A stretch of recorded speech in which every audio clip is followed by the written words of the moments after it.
Do you honestly believe the U.S. government, this current U.S. government hates black people? Well, the current U.S. government system is of the same system and same structure that it's always been. And it's, we can call it mislike, we can call it antipathy, but regardless, there is a difference in how the government treats and addresses black people or Africans in America in the way they do other Can you give me a couple America. examples? Sure, and I'm glad you asked that. It's a great alley-oop, I call it, right? I'm a slam dunk it.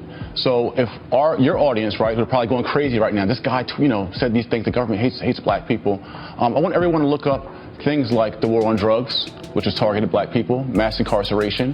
The FBI director, James Comey himself, and the New York head of police also said the origin of policing came from slave catching. We also can look at black codes, vagrancy tactics, the bombing in Tulsa, Oklahoma, the bombing in Philly of the Moo family, all done by the U.S. government towards African people in America. So you would say arresting people and keeping law and order is anti-black? By saying that, are you saying that black people inherently are the ones committing the crimes? No, what I'm saying is that having a system, a structure in place, right, from the post-freedom or enslavement of black people, and where a system was created called the convict leasing system by our government, and where the same year that slaves were free, they created laws called vagrancy tactics that made it illegal for blacks to be homeless and would lock blacks up and put them in a convict leasing system. But see, here's the thing. I hear what you're talking about with respect to America's history. Right. The same practices are happening today. Well, I see homeless people all over the place, but I still don't see where you're justifying your current anger toward America or the American government. I can see you being upset about what may have happened in the past, but you cannot say it's occurring. Of course it's changed. The fact that you're in this studio right now talking the way you are is the best proof in the world that it's changed. The fact that the 13th Amendment still says slavery was abolished except you commit a crime says that things are still the same. And when you have inmates working in prison, majority of whom are Africans in America, who are making 20 and 30 cents a day. Jay, why are the majority of people in prison of African descent? Because the African people in America were never repaired after their enslavement, after their Jim Crow, after the government redlined them, after the government never gave any restitution for the Holocaust enslavement of African people. So if you don't repair a people or you put them in ghettos, and you put them poor and uneducated in ghettos, you're going to get that kind of activity. You know, it's interesting when we have this conversation, sometimes I drive home on the West Side Highway. It's a little cluttered, so I'll take the slow route. And I drive through some of my old neighborhoods that I lived in throughout Harlem.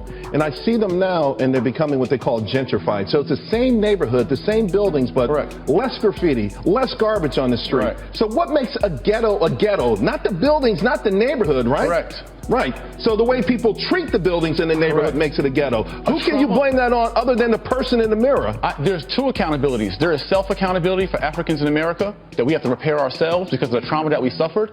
But I liken it to if you take someone who was kidnapped, right, or a woman or a man who was molested for several years, and then they're pushed out of the house that they were molested in, and then they go out in the streets and they're promiscuous.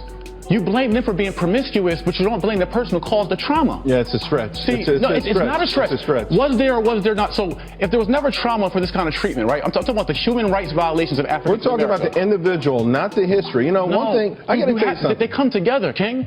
They don't. They come together. If they did, if there wasn't a need for repair of people, then the Japanese Americans wouldn't have been repaired or had restitution after their 2 years internment camps in America. Or the Jewish Germans wouldn't have gotten repair or reparation. Are you saying all it would take in your mind then is some sort of restitution check from the government? I didn't say check. No, well, you're saying some sort of restitution. Repair aid, restoration. Let me tell you something. There are no black people in America right now who were ever slaves. Not a single one. Right. There are no white people in America at this point who were ever slave owners. Correct. Okay. But is there not residual effects of that? The overwhelming majority. Are there no residual effects of that? Not for the average person on either side. Is there no long-lasting trauma? Not for the average person for the either side. How did the black people get into the ghettos you talked about? You have to escape Did the government not redline black people, put red lines on the map? Google it if you don't know, King. The government put black people into ghettos through redlining. That created it. Jay.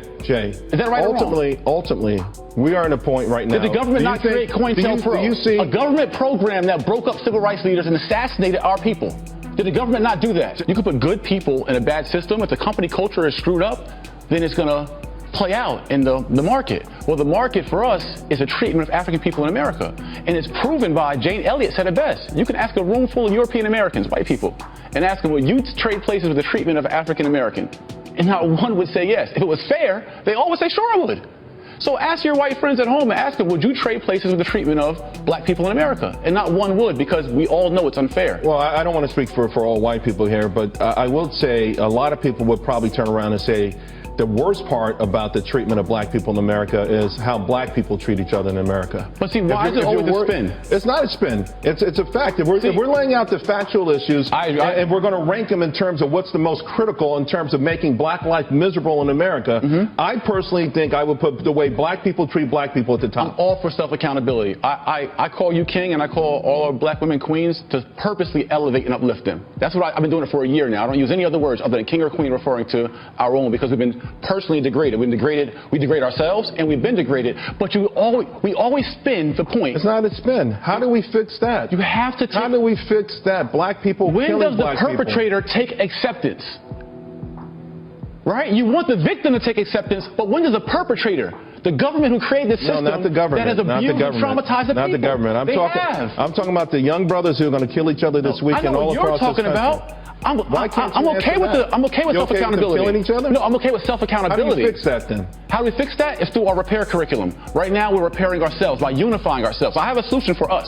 The solution for us is for us to get some self-dignity, self-pride by us unifying, understanding that before we're American, we're African first. That's why it's African-American. And when African people realize that we are one people who are the source of African cultures and tribes and countries that were brought here, captured here, and been left in this crap to deal with it ourselves, then we'll unite and we'll fix our own problems. But we cannot forget the perpetrator who caused this misery for us. I think we're all Americans first and foremost. First and foremost, yes. I am an American, and I'm of African descent, and I'm proud of that. Right. But I'm more proud of being an American more than anything else. Were American, they were African. It doesn't matter. There are people going to be free Africans. Jay, they're going to be people sworn in tomorrow. Before they were colonized Americans, they were free Africans. They're going to be people sworn in tomorrow, and guess what? They're going to have tears streaming down their eyes because they get to be a part of this great American dream. They want to assimilate, and they will call themselves while the majority of their people are in misery. I get it.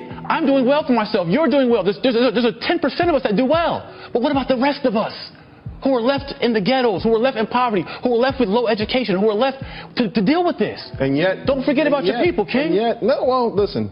By saying being honest, who caused this misery for your people? Who caused this misery for your people? I know what system did. The misery I've seen in my own life, most of it against black people, have been at the hands of other. And what's the other? The murders I've seen. The stabbings I've seen. Who put them in that condition? The harm I've seen. Who put them in that condition? Who broke them down?